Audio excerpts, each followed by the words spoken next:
আসসালামু আলাইকুম। সবাই কেমন আছেন বন্ধুরা? আজকের ভিডিওটা শুরু করলাম। সকাল, সকাল হচ্ছে একদম গাছ থেকে পেড়ে নিয়ে আসা টাটকা খেজুরের দাঁড়াও। রস দিয়ে আজকে সকালের ভিডিওটা শুরু করলাম। আস্তে, সবাই আস্তে। কেমন আছেন বন্ধুরা? আশা করি সবাই ভালো আছেন। খেজুরের রস আমার ছোট ছেলের ভীষণ পছন্দের একটা খাবার। তাই হচ্ছে ওকে দিয়েই শুরু করলাম আজকের ভিডিওটা। খেজুরের রসটা একদমই হচ্ছে টাটকা গাছ থেকে পেড়ে নিয়ে আসা হয়েছিল। সেই রসটা থেকেই আজকের ভিডিওটা সকাল থেকেই শুরু করলাম। একটু অন্যরকমভাবে শুরু করলাম। তারপর চলে এসেছিল বাজার। বাজারটা হচ্ছে আজকে নিয়ে এসেছিল একটা ২.৫ কেজির মতো বোয়াল মাছ, যেটাই আজকে আমি রান্না করব, খাবো এবং আপনাদের সাথে সবার সাথে শেয়ার করব। আশা করি আপনারা সবাই ভালো আছেন বন্ধুরা।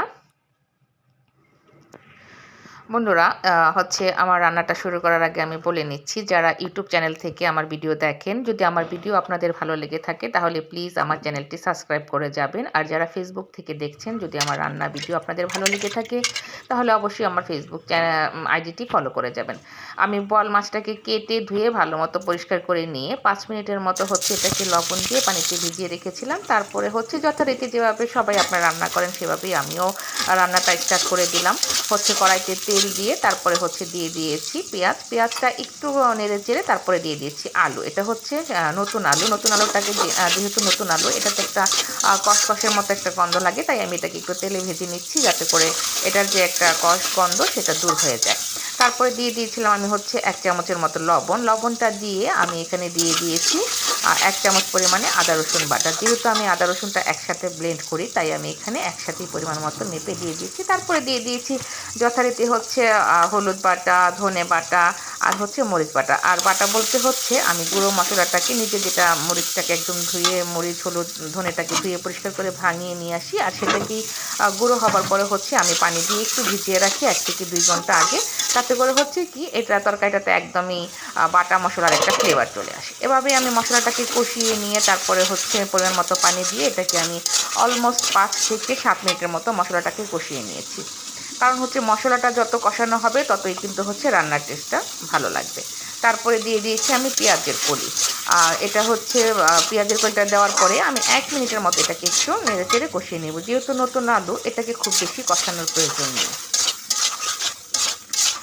অলমোস্ট কিন্তু আমার আলুটা কষানো হয়ে এসেছে। এবার আমি এখানে দিয়ে দিব মাছটা। আর যেহেতু বোয়াল মাছ, এটাকে দিয়ে আমি খুব বেশি নাড়াচাড়া করব না। আর আমি কাঁচা মাছ রান্না করে খেতেই পছন্দ করি। অনেকে হচ্ছে মাছটা ভেজে রান্না করেন, আর সেটার হচ্ছে আলাদা একটা টেস্ট আসে। আর কাঁচা মাছ রান্নাটার এটার হচ্ছে আলাদা একটা টেস্ট আসে।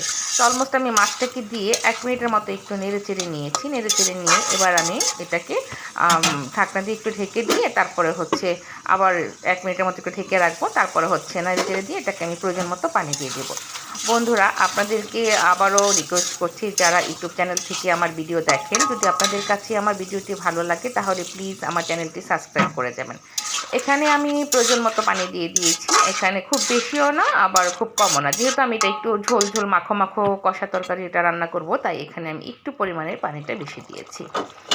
অলমোস্ট কিন্তু আমার রান্নাটা হয়ে এসেছে। এবার আমি দিয়ে দিয়েছি ধনেপাতাটা দিয়ে এটাকে আমি একটু নেড়েচেড়ে নেব। নেড়েচেড়ে বলতে হচ্ছে এটাকে আমি একটু ঝুলিয়ে কড়াইটাকে ধরে ঝুলিয়ে নিচ্ছি। যেহেতু বোয়াল মাছ, এটাকে আমি যদি খুব বেশি নাড়াচাড়া করি তাহলে ভেঙে যাবে। বোয়াল মাছটা যেহেতু একটু নরম মাছ, তাই ভেঙে যাবে। তাই আমি এটাকে একটু নেড়েচেড়ে নিয়ে নামিয়ে নিয়েছি। ব্যাস, হয়ে গেল আমার বোয়াল মাছ নতুন আলু দিয়ে তরকারি। এবার হচ্ছে দুপুরের খাবার। দুপুরের খাবারে গরম গরম ভাত, সাথে হচ্ছে আমি ২টো শুকনো মরিচ ভেজে নিয়েছি, তার সাথে হচ্ছে বোয়াল মাছের তরকারি। যারা বোয়াল মাছ খেতে পছন্দ করেন তারা এই শীতে কিন্তু বোয়াল মাছ হচ্ছে আপনি নতুন আলু, পেঁয়াজ পাতা অনেকে পেঁয়াজ পাতা বলে, আমরা পেঁয়াজ কলি বলি, সেই পেঁয়াজ কলি আর হচ্ছে ধনে পাতা দিয়ে এভাবে রান্না করে খেয়ে দেখবেন বন্ধুরা। রান্না করে এভাবে একবার হলেও খেয়ে দেখবেন, ভীষণ কিন্তু মজা হয় এই রান্নাটা। যারা বোয়াল মাছ পছন্দ করেন বা যারা পছন্দ না করেন তারাও কিন্তু এভাবে একবার হলে রান্না করে খেয়ে দেখতে পারেন। অবশ্যই মাছটাকে কেটে ধুয়ে ১০ থেকে ১৫ মিনিটের মতো লবণ পানিতে ভিজিয়ে রাখবেন, তাহলে কিন্তু খাওয়ার টেস্টটা অনেক গুণ বেড়ে যায়। ধন্যবাদ এতক্ষণ কষ্ট করে সবাইকে আমার ভিডিওটা দেখার জন্য। আর অবশ্যই প্লিজ প্লিজ আমার ইউটিউব চ্যানেলটি সাবস্ক্রাইব করে যাবেন এবং জানিয়ে যাবেন আপনাদের কাছে আমার ভিডিও বা রান্না কেমন লাগে, ভালো লাগে নাকি খারাপ লাগে, অবশ্যই জানাবেন। আর এভাবে একবার করে হলেও রান্না করে খেয়ে দেখবেন। ধন্যবাদ সবাইকে এতক্ষণ কষ্ট করে আমার ভিডিওটি ধৈর্য সহকারে দেখার জন্য।